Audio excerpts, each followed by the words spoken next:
저를 따라서 믿음으로 한번 같이 고백해 보겠습니다. 주님이 나의 기쁨이십니다. 힘과 능력이 되십니다. 소망과 위로가 되십니다. 참 힘든 일들이 많으시죠?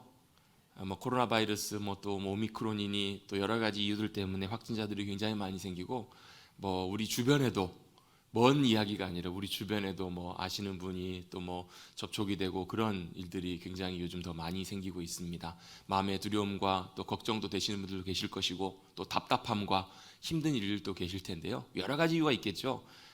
바이러스 때문에 그게 혹시라도 확진되지 않을까, 감염되지 않을까, 그런 두려움도 있으실 것이고, 또 이런 아마 답답함과 어려움도 있지 않을까. 자유롭게 다니지도 못하고, 특별히 여러분 사람 만나기 좋아하시는 분들 계시잖아요. 그런 분들은 사람 못 만나면 진짜로 뭐하죠? 미를 치고 그다음에 팔, 환까지요? 굉장히 답답하시고 힘들어하시는 분들도 많이 계실 겁니다. 그런 분들은 사람 만나는 게 큰 힘이고 또 위로가 되고 기쁨이 되실 텐데, 그것들도 못하게 돼서 정말 많이 어렵습니다. 참 어렵고 힘든 상황 속에서도 주님을 예배하기 위하여 이 자리에 나오신 분들, 또 영상으로 주님 앞에 나오신 모든 분들 위해 하늘의 은혜와 평강이 또 기쁨과 위로하심이 함께 하시기를 다시 한번 주님의 이름으로 축복합니다. 세계적으로도 유럽 같은 경우에도 네덜란드인가요? 4주 동안 모든 다 올스톱, 모든 기관들, 학교들 다 문을 닫고 4주 동안 꼼짝마 이렇게 하기도 하고, 영국은 하루에 9만 명씩 확진자가 나오기도 하는 이 어려운 시간 속에서도 사람을 만나지 못해서 어렵고 여러 가지 많은 어려움들이 있지만, 여러분 이 시기가 빨리 지나가는 것도 중요하지만 이 시기를 어떻게 보내느냐도 참 중요한 문제거든요. 여러분 사람 만날 때 느끼는 기쁨보다 주님 만날 때 주님이 주시는 기쁨과 평강이 우리에게 훨씬 큰 줄로 믿습니다. 사람 만나는 기쁨들은 잠시 잠깐 있다가 또 금방 다시 채워야 하지만, 주님 못 만날 때, 주님이 채워지지 않을 때 우리 가운데 오는 공허함과 여러분 괴로움은 사실 훨씬 더 크거든요. 제가 지금은 좀 덜하지만 예전만 해도 제가 짜증을 내거나 화를 내거나 하는 패턴이 이렇게 있더라고요. 크게 두 가지 이유 때문에 보통 짜증이 나고 화가 많이 나는데, 다른 이유 때문에 그런 게 아니라 대체적으로 보면 첫 번째는 피곤하고 졸릴 때. 애들도 그렇죠. 갓난 애들도 보면 피곤하고 졸리면 막 짜증 내잖아요, 울고. 저도 한참 동안 그랬던 것 같아요. 또 한 가지는 배고플 때, 밥 못 먹어서 배고픔이 예민하고 짜증이 나고 화도 나기도 해요. 그리고 여러분 그럴 때는요, 간단한 해결책이 있어요. 잘 자고 잘 먹으면 돼요. 여러분 육신이 짜증이 나고 육신이 불편하고 육신이 평안치 못하면 잘 먹고 잘 쉬면 돼요. 근데 여러분 문제가 하나 있는데, 뭐가 문제냐면 저와 여러분의 영혼과 마음의 문제는 그것으로 해결이 잘 안 되더라는 거예요. 잘 쉬고 잘 먹으면 저와 여러분의 마음과 영혼이 평안함을 얻어야 되는데 그게 잘 안 돼요. 왜요? 저와 여러분의 마음과 영혼은 오직 주님으로만 만족되고 채워질 수 있기 때문에 그래요. 여러분 우리가 몸에 좋은 걸 많이 먹고 맛있는 걸 많이 먹으면 배가 불러요. 그럼 어떻게 돼요? 든든해지고 또 힘이 나요. 그렇죠? 아침들 못 드시고 오셨습니까? 그럼 여러분 점심이라도 가서 맛있게 배불리 드십시오. 그러면 육신이 힘이 나요. 다시 한번 기분이 좋아지고 힘이 나면, 채워지면 모든 것들이 조금씩 더 여유가 생겨요. 그런데 여러분 우리의 마음과 영혼은 달라요. 우리의 마음과 영혼은 다른 것으로 채워도 채워지지 않아요. 오직 유일하게 예수님으로만 채워지고, 예수님이 우리 안에 충만하게 배불리 채워질 때만 진정한 만족을 우리가 느낄 수 있다는 거예요. 여러분은 대림절을 보내고 있습니다. 주님 오심을 기다리는 대림절인데요, 주님이 오신 이유도 바로 이 이유 때문에 오셨어요. 자, 여러분 질문, 돌발 퀴즈. 마치신 분은 집에 가서 밥을 2그릇 드실 수 있는 특권을 드리겠습니다. 자, 예수님이 태어나신 곳이 어디죠? 땡! 유대 땅 베들레헴에서 태어나셨습니다. 너무 세부적으로 들어가신 것 같아요. 예수님이 태어나신 곳이 어디냐면 유대 땅 베들레헴이라고 하는 곳에 태어나시는데, 베들레헴이라는 지역의 이름의 뜻이 바로 뭐냐면, 벳이라는 말은 집이라는 말이고요, 레헴이라는 말은 빵, 떡. 근데 여러분 이 빵떡은 우리가 간식으로 먹는 빵떡이 아니라 우리말로 표현해 보면 밥이에요, 밥. 자, 베들레헴은 그래서 무슨 뜻이냐면 밥집이라는 말이에요. 자, 베들레헴 밥집에 누가 오세요? 예수님이 오세요. 자, 밥집에 예수님이 왜 태어나셨을까? 우리의 영혼의 양식으로, 영혼의 생명의 밥으로 주님이 저와 여러분 가운데 오신 거예요. 그래서 예수님을 먹는 자는, 예수님을 마음속에 모셔드리는 자는, 예수님으로 충만하게 채워지는 자는 바로 뭐가요? 영혼이 채워진다라는 거예요. 여러분 몸에 좋은 음식을 먹고 많이 먹으면 우리의 영혼이 힘이 나는 것처럼, 생명이 넘치는 것처럼 우리의 영혼에, 우리의 마음에 예수님으로 충만하게 채워지면 짜증이나 불평이나 원망이나 탄식이나 아이고 아이고, 이게 뭐예요? 이게 뭐긴 뭐예요? 아이고죠. 아이고 아이고 이런 거보다, 이런 탄식보다 기쁨과 감사의 고백이 나오게 돼요. 여러분, 이 시기에 여러분 예수님으로 저와 여러분이 충만하게 채워지시는 저와 여러분 되시기를 주님의 이름으로 축복합니다. 어떻게 채울 것인가? 예수님의 말씀이 우리 안에 충만하게 채워지고 들려지면, 우리 안에 말씀이 역사하시기 시작하면 그 말씀이 충만하게 채워지면서 예수님이 우리 안에 충만하게 역사하실 수 있어요. 또 성령님께서 충만하게 우리 가운데 함께 하셔도 비슷한 예수님으로 충만하게 채워지는 놀라운 은혜를 경험합니다. 어떨 때 보면 성령님이 우리 영혼 가운데 충만하게 함께 하세요. 나와 함께 하신 성령님이 내 안에 오셔서 역사하시는 것들을 내가 경험하면, 아 그렇구나, 주님 나 사랑하시는구나, 주님 살아계시는구나, 예수님이 나와 함께 하시는구나, 예수님으로 충만하게 채워진 은혜를 경험할 수 있어요. 그러려면 더 직접적으로 예수님 그분을 우리가 알고 보고 믿고 사모하고 간절히 원하는 자, 예수님으로 제 안이 충만하게 채워지길 원해요. 주님, 예수님 제 안에 오셔서 충만하게 함께 해주세요. 구하고 사모하는 이들에게 주님께서 영원한 만족으로 우리의 영혼을 배불리게 하시고 풍성한 주님으로 우리 가운데 와 주실 줄로 믿습니다. 그래서 여러분, 예수님을 만난 사람들은 특징이 있습니다. 예수님을 만난 사람들의 특징이 뭐냐면요, 그 주님을 알고 그 주님으로 더 채워지길 원하는 그런 열망이 있어요. 그런 사모함이 있습니다. 자, 맛있는 음식은요, 누가 잘 먹어요? 먹어본 사람이 잘 먹습니다. 왜요? 그 맛을 알기 때문에 그래요. 맛있는 걸 먹어보면 더 먹고 싶어요. 여러분 지금 뭐 드시고 싶은 거 있으세요? 아마 여러분이 맛있게 드셨던 것, 여러분 지금 혹시라도 드시고 싶으신 거 생각나는 게 있으면, 제가 아마 그 얘기를 하면 여러분 아마 침이 고일지도 몰라요. 겨울철이 되면 저는 꼭 입안에 침을 고이게 하는 게 있습니다. 방어회. 그 제주도 같은 데 가보면 막 대방어회 있잖아요. 막 기름이 막 거기까지만 하겠습니다. 1절만. 그럼 그 맛을 알면 먹어보면 참 게 맛있잖아요. 너무 좋잖아요. 얘기를 하면 또 먹고 싶어요. 왜 그래요? 그 맛을 알기 때문에, 먹어봤기 때문에. 주님을 만난 사람들은 예수님을 알게 되고, 그래서 예수님을 더 충만하게 마음속에 충만하게 채워본 사람들은요, 더 원해요. 더 사모해요. 더 예수님께서 주시는 충만함을 원해요. 그래서 그 주님으로 충만하게 채워지면 뭐 하게 되냐면요, 주님으로 만족하게 돼요. 그래서 다윗이 고백하잖아요. 뭐라고 고백해요? 뭐라고 고백하죠? 여호와는 나의 목자시니 내게 부족함이 없습니다. 제가 만족합니다. 배부릅니다. 여러분, 예수님만으로도 충분하게 여러분 우리의 영혼을 만족시키고 우리의 삶을 만족시킬 수 있는 줄로 믿습니다. 여러분, 우리 권사님 기도하셨는데요, 말씀으로 기도로 하루를 채워주옵소서. 얼마나 귀한 고백이에요.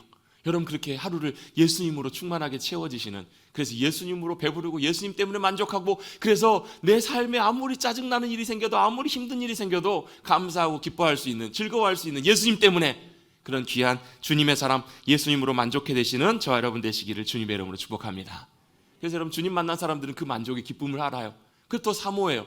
성경에는 그런 많은 인물들의 이야기가 나와요.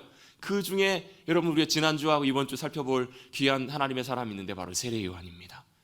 세례 요한은 바로 그 주님을 오심을 준비하는 사람. 여러분, 지난주 말씀 여러분 기억나시죠? 세례 요한이 했던 게 뭐예요? 주님 오심을 준비했던 사람이에요. 왜 주님 오심을 준비하는가? 여러분, 주님 오실 길을 준비하는 사람에게는요, 주님이 임하세요. 여러분, 옛날에도 그랬잖아요. 왕이 행차할 때는 그냥 왕이 덜렁 오시지 않잖아요. 그 전부터 미리 준비하는 사람들의 손길이 있어요. 미리 다 준비되면 그때 왕이 등장하는 것처럼 주님께서는 예수님을 이 땅에 보내시기 전에 먼저 세례 요한을 준비시키셨어요. 어떻게 준비시켰는가? 광야에서 소리를, 여러분, 사람들에게 소리를 지르려면 사람들 많은 데 가야 되잖아요. 사람들도 아무도 없는 광야에 가서 소리를 지르래요. 무슨 소리를 지르래요? 주님이 오신다. 하나님의 나라 가까이 왔다. 너희 회개하라. 버릴 것 버리고 죄악으로부터 돌이켜라.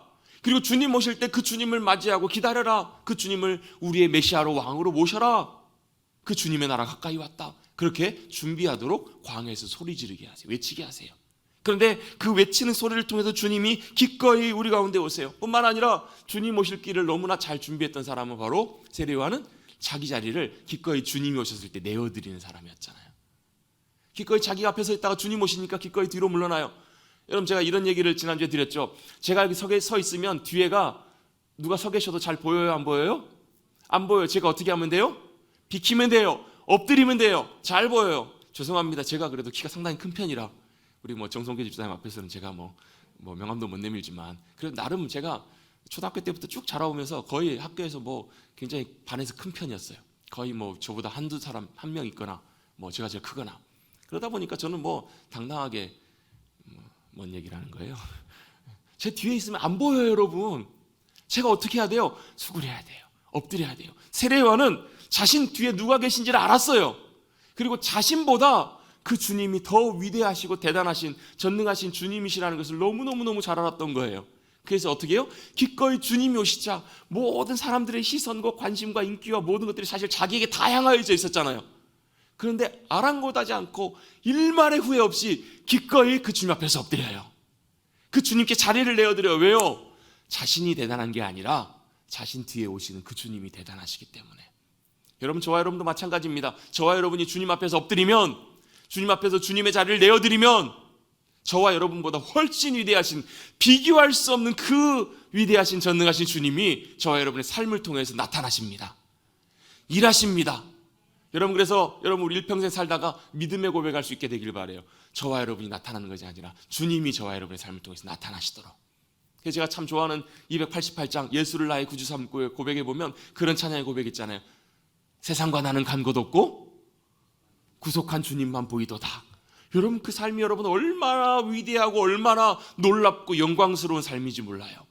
여러분, 보통 그렇잖아요. 요즘 요맘때쯤 되면 그 막 시상들 많이 하잖아요. TV 보면 무슨 뭐 연예대상, 무슨 뭐 가요대상 해가지고 상을 받습니다. 그 중에 보면 크리스찬들이 있어요. 예수님 믿는 사람들이 꼭 고백하는 고백이 있죠. 뭐라고요? 수상 소감을 할 때 하나님께 영광 올려드린다고. 여러분, 그 고백들 중에서 그냥 뭐 물론 정말로 말로만 하는 분도 계시겠지만 진짜 삶으로 중심으로 고백하는 고백들을 들으면요, 우리의 마음도 뭉클해요. 왜요? 그분을 통해서 나타나신 그 위대하신 주님이, 그 주님의 영광이 얼마나 놀라운 것인지 우리도 보고 같이 감격하는 거예요. 여러분, 저와 여러분도 여러분 인생의 마지막 순간에 주님 앞에 섰을 때 저와 여러분이 드러나는 것이 아니라 저와 여러분 가운데 함께 하시고 일하셨던 그 주님이 영광 가운데 나타나시는, 그래서 그 주님께 영광 올려드리는 귀한 복된 삶이 되시기를 주님의 이름으로 축복합니다. 그러면요, 자신만 기뻐하는 것이 아니라 우리 모든 사람이 다 기뻐해요. 모든 사람이 바라보면서 그 주님의 위대하심을 봐요. 세례요한은 그걸 알았던 사람이에요. 그리고 그 주님께 기꺼이 자리를 내어드려요. 뿐만 아니라 그것이 가능하게 됐던 이유는, 여러분 지금 나누는 것은 지난주 복습입니다. 잊어버렸을까 봐. 그것이 가능하게 됐던 이유는 뭐예요? 왜 그렇게 가능했는가? 바로 세례요한은 지독히도 예수님을 사랑하는 사람이었기 때문에 그래요. 여러분, 사랑하면요 특징이 있어요. 사랑하면 자기가 잘 되는 것보다 자기가 사랑하는 사람이 잘 되면 더 기뻐요. 부모가 자식을 사랑하면 어떤 일이 벌어져요? 자기가 잘 되는 것보다 자식이 잘 되면 자기가 더 큰 기쁨이 돼요. 누군가를 사랑하면 내가 잘 되는 것보다 그 사람이 잘 되는 것이 내게 더 큰 기쁨이에요. 내가 기뻐하는 것보다 더 큰 기쁨이 있어요. 세례요한은 바로 그 기쁨을 누렸던 사람이에요. 여러분, 진짜 주님을 사랑하는 사람은 여러분 내가 잘 되는 것보다 주님이 영광 받으시고 높아지시는 것이, 주님께서 더 위대한 일을 행하시는 것이 우리의 큰 기쁨이 될 줄로 믿습니다. 여러분, 그걸 기뻐하며 높이며 찬양하는 것이 여러분 예배예요. 그것이 여러분 우리 찬양과 기도예요. 우리 머릿돌 교회 가운데 그런 예배와 찬양이 올려드릴 수 있게 되기를 다시 한번 주님의 이름으로 축복합니다. 그리고 나서 그 세례요한이 뭘 했는가? 그 세례요한이 예수님의 오심을 보면서 예수님은 이런 분이십니다 라고 소개하는 말씀이 오늘 본문의 말씀이에요. 뭐라고 소개하고 있는가? 두 가지로 소개를 하고 있어요. 여러분, 잠깐만 한 번만 다시 돌아가 보면 여러분, 이 요한복음을 썼던 사도 요한, 예수님의 제자 요한은 예수님에 대해서 뭐라고 소개를 하고 있어요? 첫 번째, 예수님은 빛이십니다.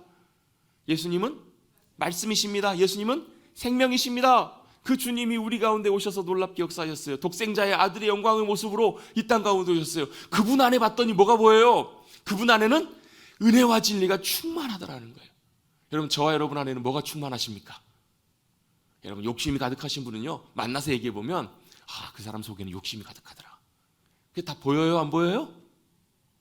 보이죠? 여러분, 사랑이 가득한 분들은요, 보면 뭐가 보여요? 그 사람 안에 사랑이 보이잖아요.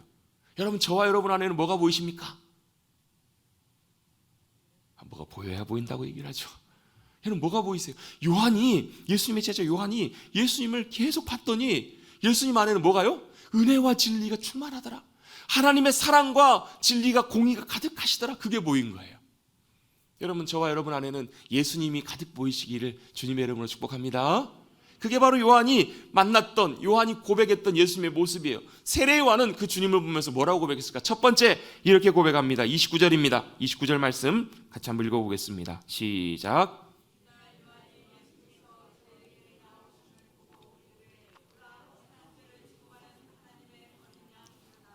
아멘. 자, 세례 요한이 그 예수님을 보면서 뭐라고 고백하고 있는가?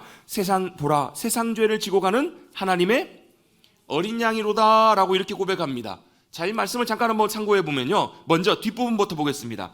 하나님의 어린 양이로다. 하나님의 어린 양이라는 말은 하나님께서 보내신 어린 양이라는 말이에요. 하나님이 보내신 거예요. 누구를요? 예수님을. 뭘로? 어린 양으로 이 땅에 보내셨다. 그걸 세례 요한은 보고 고백하고 있는 거예요. 자, 여기서 이 어린 양이라는 말은 암노스, 헬라어로는 케베시라는 단어, 히브리어는 케베시라는 단어를 사용하는데요. 이 대부분의 단어가 구약 성경에 보면 어떻게 사용되냐면 거의 다 희생 제물과 연관되는 단어로 쓰여요. 자, 그렇다면 이 어린 양이라는 의미하는 것이 뭐냐면 희생 제물, 희생 제사로 드려지는 그 양과 연관되어 있다라는 것을 우리가 생각해 볼 수가 있습니다. 여러분, 성경에서 이 어린 양이라는 단어를 볼 때 단어를 딱 보면 크게 이제 두 가지가 연상이 보통 되게 되는데요. 첫 번째는 출애굽기에 나오는 유월절 어린 양, 이 어린 양이 나오고, 또한 어린 양, 한 가지 어린 양은 어디 나오냐면 맨 뒤에 계시록에 보면 죽임당한 어린 양이 나올 때 어린 양이 등장을 해요. 먼저 이 계시록에 나오는, 뒤에 나오는 죽임당한 어린 양을 놓고 보면, 아니 어린 양인데 이 어린 양이 어떻다고요? 죽임당한 어린 양이라는. 여러분 보세요. 죽임당했으면 죽었어야 되잖아요.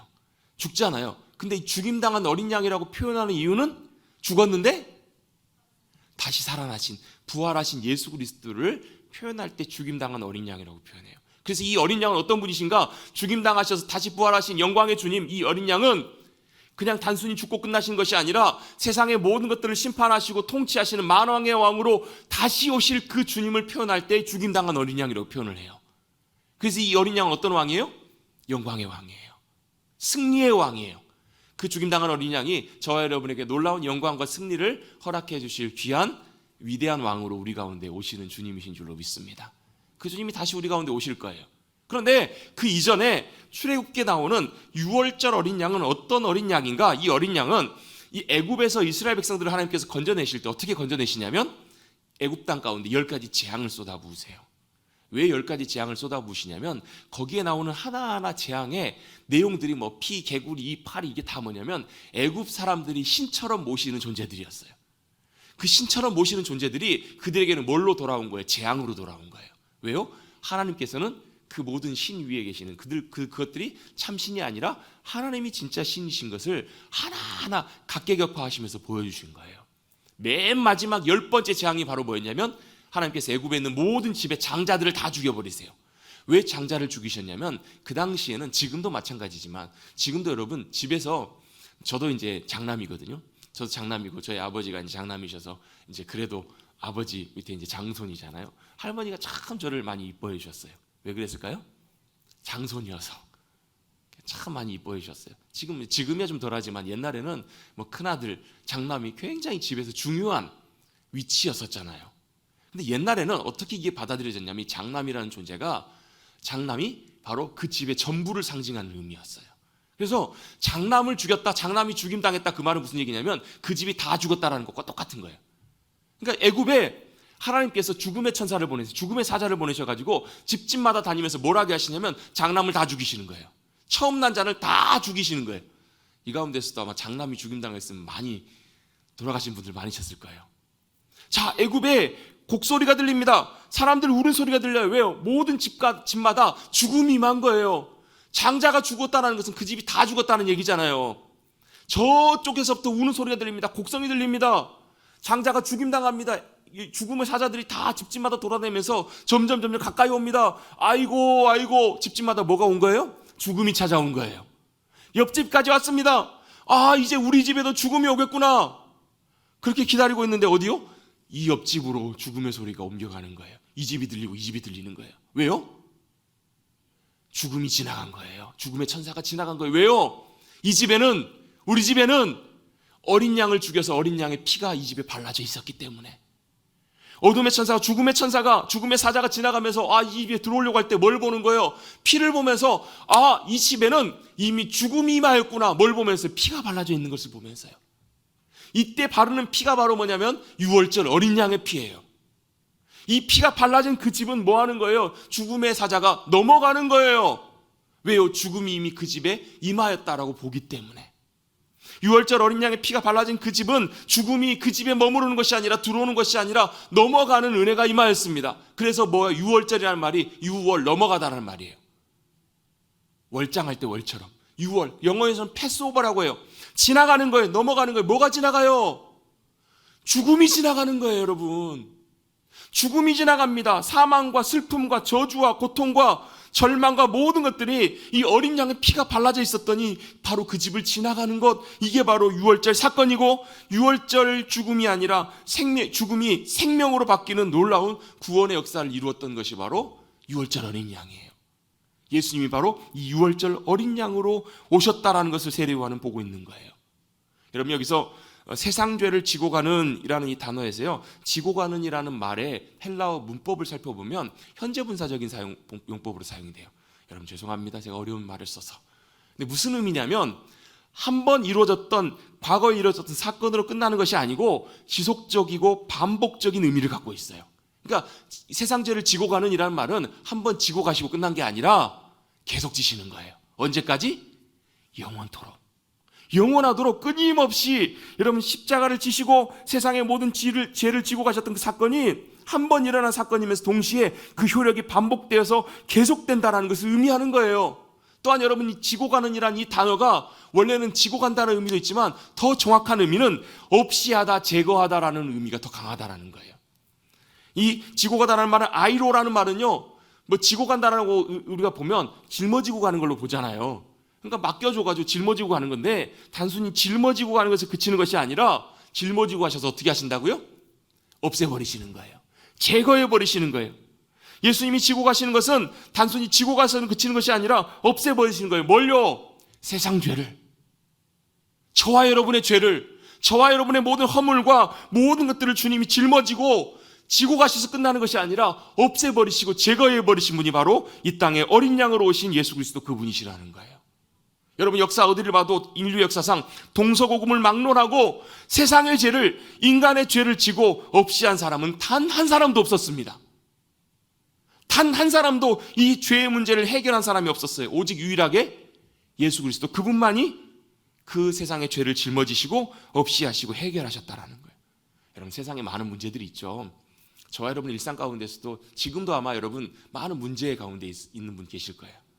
제가 어제죠? 어제 전화 한 통화를 받았는데 우리 교회 성도님 중에 한 분이, 목사님, 너무너무 힘들어요. 너무너무 복잡해요. 너무너무 많은 일들이 있으시더라고요. 뭐 어떻게 제가 도와드릴 수 있는 방법이 없죠. 저는 못 도와드리지만 누구는요? 주님은 그 모든 문제와 모든 것들을 짊어지시고 해결하실 수 있는 분이세요. 왜요? 우리 인류 가운데 우리 인류가 모든 것들을 다 해결해도 절대 해결할 수 없는 문제가 있는데 바로 그 문제가 뭐냐면 죄의 문제라는 거예요. 우리의 일생을 통해서 갚고 해결할 수 없어요. 여러분, 다른 사람들이 우리를 도와준다고 하지만 실제로는 자기 죄도 해결 못하고 자기 문제도 해결 못하는데 그걸 어떻게 알아요? 죄의 결과가 죽음이기 때문에 그래요. 여러분, 죄의 결과 때문에 죽음이 찾아와요. 여러분, 인류 가운데 여러분, 그렇기 때문에 모든 죄의 문제를 해결한 사람이 단 한 사람도 없기 때문에 태어났던 모든 인류는 다 아담부터 지금까지 다 죽었잖아요. 여러분, 죽음의 문제를 해결한 사람이 단 한 사람도 없었어요. 세상의 모든 종교가, 세상의 모든 도덕과 철학과 모든 인간적인 노력들이 근본적으로 본질적인 죄의 문제, 그리고 죄로 인해서 찾아오는 사망과 죽음과 저주의 심판의 문제를 해결할 수 있는 사람은 단 한 사람도 없었다라는 거예요. 그 증거가 뭔가? 다 죽었잖아요. 소크라테스도 죽고요, 모든 사람들은 다 죽었어요. 단 유일하게 예수 그리스도 그분만이 죽음을 이기시고 승리하신 주님이신 줄로 믿습니다.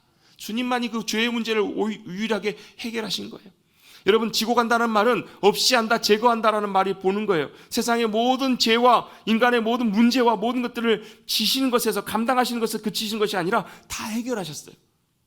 여러분, 레위기 16장에 보면 그 아사셀 염소라는 말씀의 이야기가 나와요. 그러니까 속죄일에 대제사장이 이제 제물을 드리는데 번제를 드리고 희생 제물을 드리는데, 그때 뭐 소도 드리고 양도 드리는데 염소 2마리를 데리고 와요. 그리고 뭐 하냐면 제비를 뽑아요. 그래서 첫 번째 제비 뽑힌 염소는 희생 제사를 드리는 것처럼 죽여서 피를 주님 앞에 드리고 번제로 태워서 주님 앞에 드려요. 그 속죄를 구하면서 한 다른 염소는 어떻게 하냐면 죽이지 않아요. 그리고 어떻게 하냐면 데리고 가가지고요, 제사장이 손에 머리에 손을 얹고 안수하면서 우리의 모든 죄와 이 땅의 모든 죄와 이 민족의 모든 죄를 다 이 양에게 전가를 해요. 지우는 거예요. 맡기는 거예요. 기도하면서 주님, 우리가 했던 모든 죄를 다 고하고 이 죄를 이 염소에게 맡겨요. 그리고 이 염소를 어떻게 하냐면 사람이 가기 힘든 저 광야 깊은 곳까지 데리고 가요. 더 이상 데려갈 수 없을 만큼 데리고 가서 거기서 놓아주는 거예요.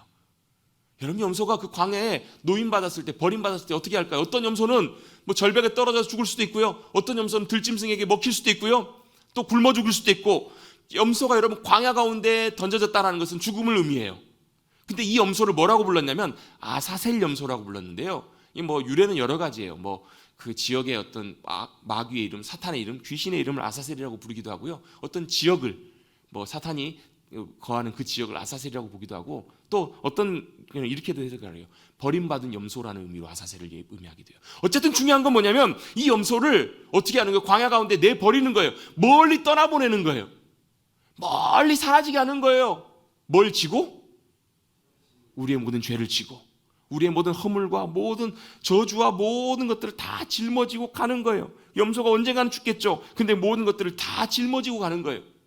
여러분, 이 아사셀 염소처럼 주님께서도 이 세상의 모든 죄와 허물과 악과 모든 것들을 다 짊어지셨어요. 그리고 짊어지시고 가신 것에서 그치신 것이 아니라 그 모든 짊어진 세상 죄를 다 해결하셨다는 거예요.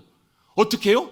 본인이 직접 그 모든 형벌을 받으심으로, 그 본인이 모든 대가를 다 치르심으로. 그래서 여러분, 우리가 잘 아는 이사야 53장 말씀에는 이렇게 성경에서 우리에게 말씀합니다. 그는 실로 우리의 질고를 지고 우리의 슬픔을 당하였거늘 우리는 생각하기를 그는 징벌을 받아 하나님께 맞으며 고난을 당한다 하였노라. 자, 예수님께서 징벌을 받으시고 모든 질고를 지시고 슬픔과 아픔을 당하신 이유가 예수님 자신 때문에가 아니라는 거예요. 사람들은 모르죠. 그러면서 이렇게 5절에 이렇게 말씀합니다. 그가 찔림은 우리의 허물 때문이요 그가 상함은 우리의 죄악 때문이라. 그가 징계를 받음으로 우리가 평화를 누리고 그가 채찍에 맞음으로 우리가 나음을 받았도다라고 이렇게 말씀을 해요. 주님이 우리를 위해서 대신 맞아주심으로, 그가 찔림을 당해 주심으로 바로 우리가 나음을 입고 참된 평화를 누리게 되었다라고 이사야 선지자는 우리에게 말씀하고 계세요. 주님이 맞으신 이유도, 주님이 상하신 이유도, 주님이 그 모든 것들을 짊어지고 가신 이유도 바로 저와 여러분 때문에 그렇다는 거예요. 그가 곤욕을 당할 때, 괴로울 때도 입을 열지 않고 도수장에 끌려가는 어린 양처럼 털 깎는 자 앞에서 잠잠한 양같이 아무 말씀 없이 그 모든 것들을 다 짊어지고 가신 거예요. 왜요? 그것들을 다 짊어지시고 해결하시기 위해서. 희한하게도요, 양은 그렇다고 해요. 뭐 제가 직접 본 게 아니라서 들은 얘기라서 100% 확신할 수는 없지만, 여러분, 다른 동물들은 자기가 죽을 때가 되면 죽음을 직감을 한다고 하죠. 그래서 뭐 소는 뭐 울기도 하고 뭐 뒷걸음질 치기도 하고, 제일 유난스러운 동물 중에 하나가 돼지잖아요. 그래서 동네방네 돼지가 죽을 때는 다 알죠. 왜요? 무슨 소리가 들려요? 무슨 소리가 들리죠? 네?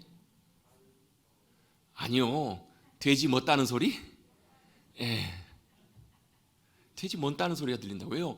그 소리를, 자기가 죽음을 알고 직감하고 막 소리 지르고 꽥꽥 소리 지른다라는 거예요. 근데 유일하게 어린 양은 자기가 딱 죽을 때가 되면 묶이면 그냥 고소하게 이렇게 묶인다라는 거예요. 땅을 파고 양을 잡는데, 땅을 파고 어떤 지역에 가면 양을 잡을 때 땅을 파고 양을 이렇게 묶는다고 해요. 그러면 양이 그냥 자기 죽음을 직감하고 가만히 공손하게 있는다라는 거예요. 마치 여러분, 아브라함이 이삭을 잡아 죽이려고 할 때 가만히 묶여 있죠. 여러분 보세요. 110세가 넘은 할아버지가 여러분 10대 팔팔한 젊은 청년을 어떻게 감당하겠어요? 사실 이삭이 맘만 먹고 뿌리치면 그 아버지 못 뿌리치겠냐고요.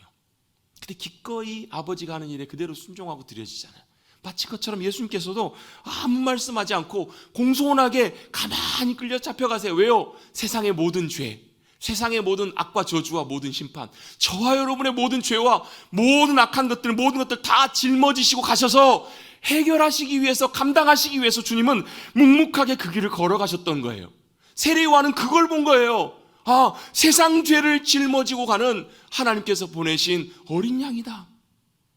여러분, 죄와 사망과 저주와 멸망의 모든 것들, 심판받을 모든 형벌까지도 주님께서 다 짊어지고 가신 줄로 믿습니다. 주님이 짊어지고 가셨기 때문에, 없이 하셨기 때문에 저와 여러분에게는 생명이 주어졌습니다. 그 주님이 짊어지고 가심으로 말미암아 우리가 구원을 받게 되었습니다. 참된 자유와 소망과 감격과 기쁨을 얻게 되었습니다. 할렐루야. 바로 그 구원이, 그 생명이, 감격과 소망과 기쁨이 저와 여러분에게 선물로 주어진 거예요. 주님이 바로 세상 죄를 짊어지고 가시는 하나님의 어린 양이 되어주셨기 때문에. 여러분, 더 놀라운 사실은 여러분, 죄와 저주와 사망과 모든 악한 권세, 모든 것까지 다 짊어지고 가셨고 해결하셨다면 다른 모든 문제도, 다른 모든 짐과 모든 것들도 주님께서 안 짊어지시겠냐는 거예요. 그래서 주님께서 말씀에 마태복음 11장에 우리에게 말씀합니다. 아마 이 말씀 여러분 잘 아실 거예요. 수고하고 무거운 짐진 자들아, 다 내게로 오라, 내가 너희를 쉬게 하리라. 여러분, 어떻게 쉬게 하시겠다라는 거예요? 그 짐을 주님이 대신 짊어주신다고. 저와 여러분이 짊어지고 있는 모든 짐들, 너는 마음이 온유하고 겸손하니 나의 멍에를 메고 내게 배우라. 너희가 그러면 쉼을 얻을 것이라. 내 짐은 쉽고 가볍다라고 말씀하세요. 예수님만이 저와 여러분의 인생의 모든 질고와 짐을, 슬픔과 괴로움을, 고통과 아픔을, 절망과 낙심의 모든 짐을 져주실 수 있는 유일한 분이신 줄로 믿습니다. 아무도 못 도와줘요. 왜요? 주님은 전능하신 하나님이시기 때문에도 그렇고요. 바로 주님이 이 땅에 오신 목적이 바로 세상의 모든 죄의 짐을 짊어지기 위해서 오셨기 때문에 그래요. 여러분, 저와 여러분의 모든 짐들을 여러분 주님께 내어드리고 맡기시는 저와 여러분 되시기를 주님의 이름으로 축복합니다. 주님께 믿음으로 맡기는 것, 그것이 바로 주님께서 우리에게 해주실 수 있는 참으로 귀한 역사라는 거예요. 여러분, 주님께 믿음으로 맡기라. 그래서 여러분, 시편 68편 말씀에도 똑같이 우리에게 말씀하십니다. 19절 20절입니다. 날마다 우리 짐을 지시는 주 곧 우리의 구원이신 하나님을 찬송할지로다. 뭐라고요? 날마다 우리 짐을 지시는 주님이시래요. 어제만 짊어져 주시는 것이 아니라 2000년 전에만 짊어져 주신 것이 아니라 오늘도, 지금 이 순간도 저와 여러분의 짐을, 저와 여러분의 짐이 어떤 짐이든지 간에, 걱정과 염려의 짐이든 고통과 괴로움의 짐이든 낙심과 절망의 짐이든 아니면 여러분 감당할 수 없는 여러분 어떤 짐이든 간에 여러분, 우리의 짐을 지시기 위해서 우리 가운데 오신 주님, 그 주님이 오늘도 내일도 우리의 모든 짐을 져주시는 주님이신 줄로 믿습니다. 날마다 우리 짐을 지시는 주 곧 우리의 구원이신 하나님을 찬송할지어다. 그러면서 20절에 이렇게 말씀합니다. 하나님은 우리에게 구원의 하나님이시라. 우리의 짐을 걷어가시고 죄의 짐을 가져가시고 저주와 절망의 짐을 다 가져가셔서 우리에게 참된 구원. 여러분, 구원이라는 것이요, 어디에 매여 있는 것으로부터 우리를 자유케 해주시는 것도 구원이거든요. 여러분이 뭐에 매여 있으신 간에, 여러분이 걱정에 매여 있으신 간에, 아니면 여러분이 죄의 어떤 사슬에 매여 있든 간에 여러분 그거 우리 힘으로 못 끊거든요. 그 주님을 주님께 맡길 때 주님께서는 우리에게 구원의 주님으로 오셔서 그것으로부터 우리를 자유케 해주시는 주님이 될 줄로 믿습니다. 사망에서 벗어남은 주 여호와로 말미암느니라 라고 말씀하세요. 죄와 사망의 권세로부터 우리를 벗어나게 하시는 주님. 그래서 여러분, 시편에 보면 이런 고백이 나와요. 사냥꾼의 올무에서 새같이 우리의 영혼을 자유케 해주시고 벗어나게 해주셨다고. 여러분, 믿으신 분만 아멘 하십시오. 주님께서 저와 여러분을 사냥꾼의 올무에서, 여러분, 사냥꾼의 올무에 새가 걸리면 죽은 거잖아요.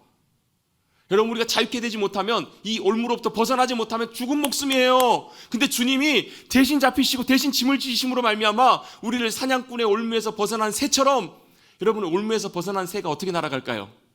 얼마나 힘차게 기쁨으로 날아오르겠냐고요, 여러분.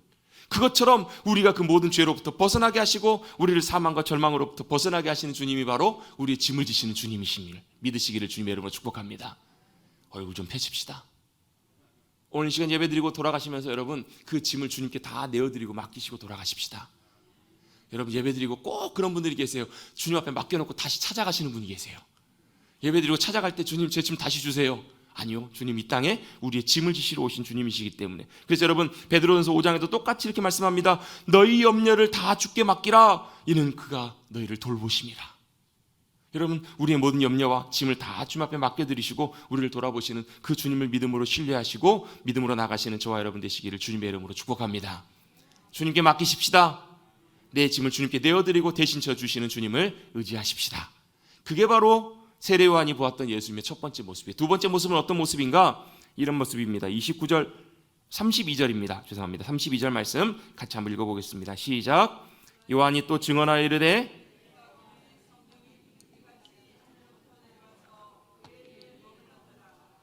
아멘. 자, 세례 요한이 보았던 또 다른 예수님의 모습은 어떤 모습이었냐면, 내가 봄에 세례요한이 보았다라는 거예요. 뭘요? 성령이 비둘기같이 하늘로부터 내려와서 예수님 위에 머무르는 것을, 예수님과 함께 하시는 것을 보았다라는 거예요. 여러분, 이것을 세례요한이 보았을 때 뭘 보게 되는가? 아, 저분이야말로 주님이 약속하시고 말씀하신 메시아 그분이시다. 또 성령으로 세례를 베푸실 분이시다. 성령을 우리 가운데 보내실 분이시다. 그래서 여러분, 그것을 보고 믿는 사람은, 그 메시아 되심을 믿는 사람은 그 가운데 놀랍게 주님과 함께 하셨던 성령님의 능력과 역사하심이 그 사람에게도 동일하게 나타나고 역사하는 것을 경험할 수 있어요. 여러분, 오늘 본문에서 가장 많이 나오는 단어가 있는데요, 그 단어가 무슨 단어냐면 보다라는 단어예요. 보다. 물론 여러분, 그 원어에 들어가 보면 이 보다라는 단어가 다 다양하게 여러 단어들로 표현이 되어 있는데, 그냥 우리 한국말로만 볼 때 보다라는 말은 그냥 보는 거예요. 근데 이 본다라는 의미가 그냥 우리 육신의 눈으로 그냥 눈에 들어오는 것을 본다라는 것, 이것만을 의미하는 것은 아니에요. 본다라는 의미는 여러분, 눈으로 들어오는 것뿐만 아니라 보아야 될 것을 보는 거예요. 여러분, 먼저 29절로 잠깐만 다시 한번 돌아가 보면요, 요한이 예수께서 자기에게 나오심을 보고 이렇게 표현되어 있어요. 자, 예수님이 자기에게 나오는 것을 보신다. 이 말이 원래는 이렇게 원어대로 해석해 보면 이렇게 가까워요. 요한이 자기를 향하여 오시는 예수님을 보고라는 말이에요. 자, 예수님이 어떻게 자기에게 오신다라는 것을 본 거예요. 자, 여기서 왜 뭐가 중요하냐면, 이 당시 여러분, 세례요한 말고도 여기에 사람들이 굉장히 많이 있었을 거예요. 많은 사람들이 있었을 거예요. 근데 누구만요? 세례요한만 뭘 본 거예요? 자기를 위해서 자기에게 오시는 그 주님 예수님을 본 거예요. 여러분, 우리는 많은 사람들이 보지만 진짜 보지 못하는 것, 진짜 봐야 될 것을 많은 사람들이 보지 못하는 것을 보게 돼요. 무슨 말인가? 여러분, 예수님께서 이 땅에 태어나셨을 때도요, 여러분 성탄의 놀라운 영광이 임했을 때도 그 당시 여러분 많은 유대인들이 있었지만 진짜 예수님을 보심을 보고 기뻐하고 예수님을 맞이했던 사람들은 진짜 소수라는 거예요. 왜요? 뭐가 문제였을까요? 그 주님의 오심을 보지 못한 거예요. 여러분, 다 눈은 뜨고 있어요. 보고 있는데 진짜 봐야 될 것을 보지 못한다면 보지 못한다라는 거예요. 여러분, 본다라는 말이 여러분 우리 눈으로 보이는 것, 이게 여러분 중요하다라는 것을 말을 의미하지 않아요. 여러분, 우리 실제로요, 우리 살아가면서 여러분 우리 눈으로 보이는 것보다 눈에 안 보이는 것이 훨씬 더 중요하고 훨씬 더 대단한 것, 위대한 것들이 진짜 많아요. 여러분, 눈에 보이는 것보다 눈에 안 보이는 것, 여러분 무엇들이 있을까요? 가장 대표적으로 하나님, 눈에 보이세요? 안 보이세요? 안 보이세요. 그래서 여러분, 안 믿는 사람들이 이렇게 얘기해요. 아, 하나님 눈에 보여봐봐. 근데 내가 믿을게. 근데 여러분, 보여요? 안 보여요? 하나님 눈에 안 보이세요. 근데 여러분, 수많은 믿음의 사람들이요, 주님 하나님을 믿어요. 어떻게 믿어요? 그 사람들이 육신의 눈으로 본 건 아니었지만 살아계시고 역사하시고 함께 하신 것들을 그들은 보았던 사람들이에요.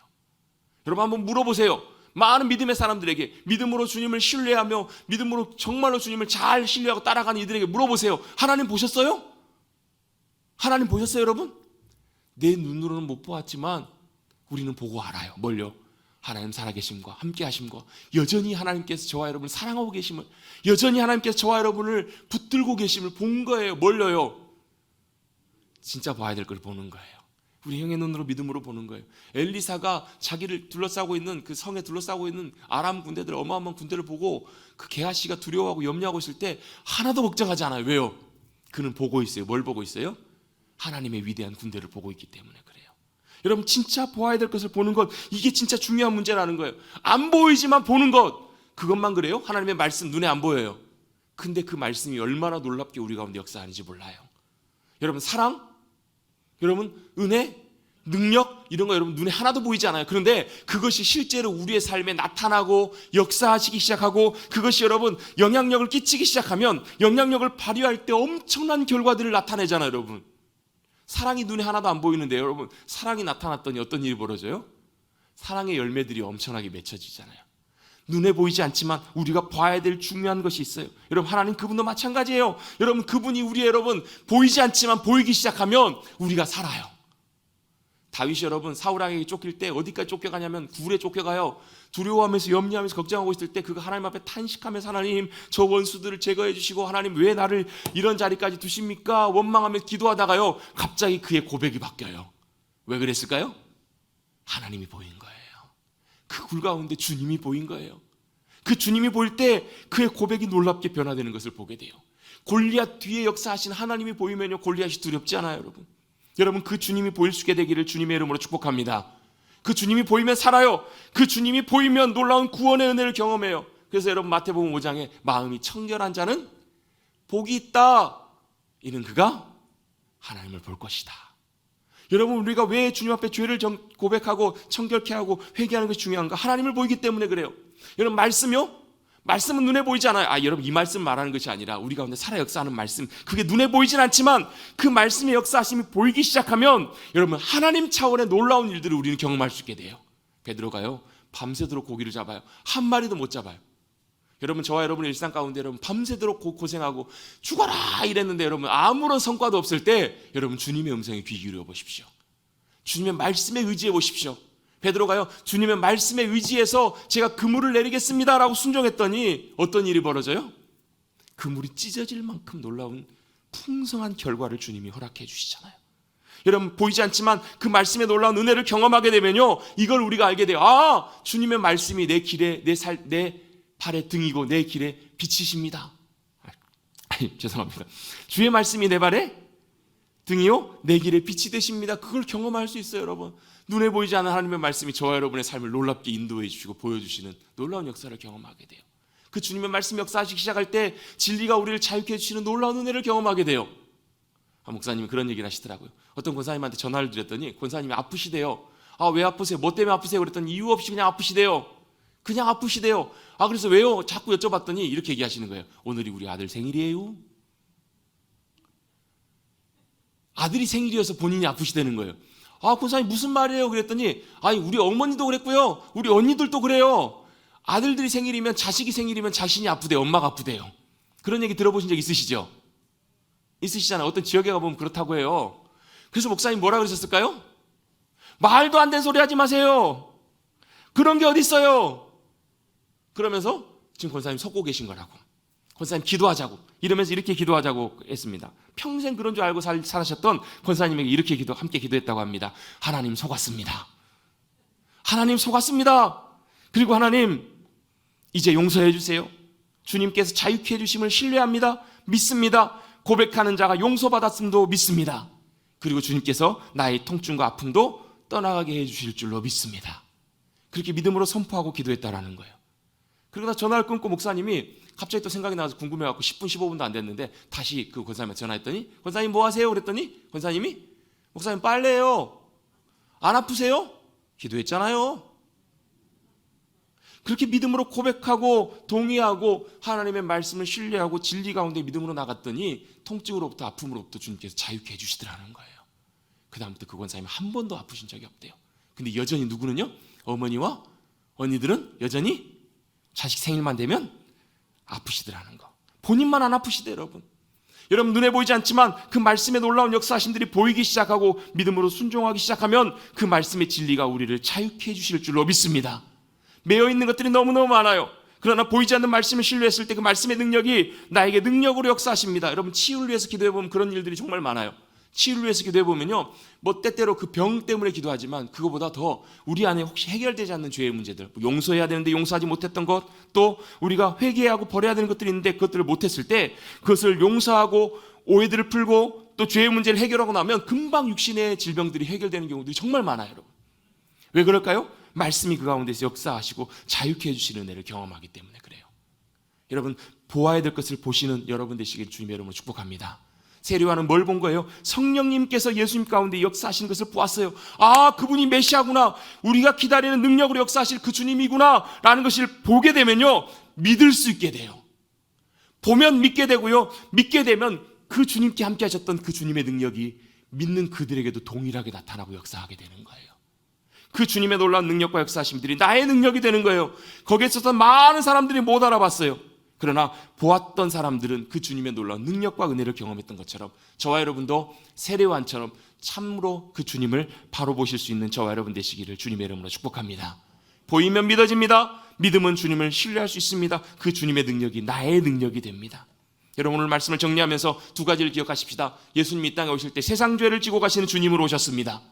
그 주님이 죄의 문제, 죽음의 문제, 사망과 절망의 문제를 해결하실 뿐만 아니라 우리의 모든 사소한 문제, 작은 문제도 다 주님 앞에 내어드리고 맡겨드리면 주님께서 짊어지시고 해결해 주시는 주님이심을 믿고 맡기고 나가시는 저와 여러분 되시기를 주님의 이름으로 축복합니다. 또한 두 번째로 그 주님을 더 알고 보게 되어서 우리 눈으로 보이진 않지만 성령님의 놀라운 능력, 말씀의 능력을 저와 여러분의 삶에서 체험하는, 경험하는 귀한 믿음의 복된 백성들이 되시기를 간절히 주님의 이름으로 축복합니다. 축복합니다. 그래서 주님 오심을 기다리는 이때 그 주님을 더 귀하게 만나시고 경험하셔서 그 주님 안에서 누리시는 참된 하늘의 은혜와 평강과 능력을 맛보고 경험하시고 승리하시는 우리 귀한 믿음의 백성들이 되시기를 다시 한번 주님의 이름으로 축복합니다. 하나님 아버지 감사합니다. 오늘도 주님 오심을 기다리는 대림절 넷째 주 마지막 제주에 주님 앞에 믿음으로 서서 예배드리며 주님의 말씀에 귀 기울이게 하여 주시니 감사를 드립니다.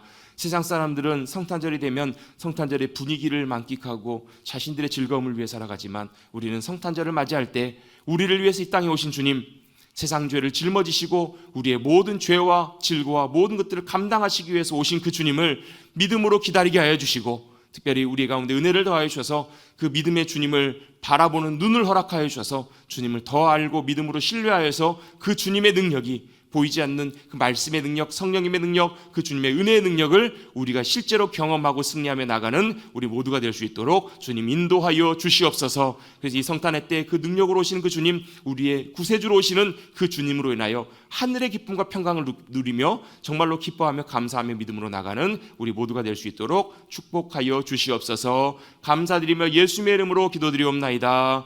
아멘.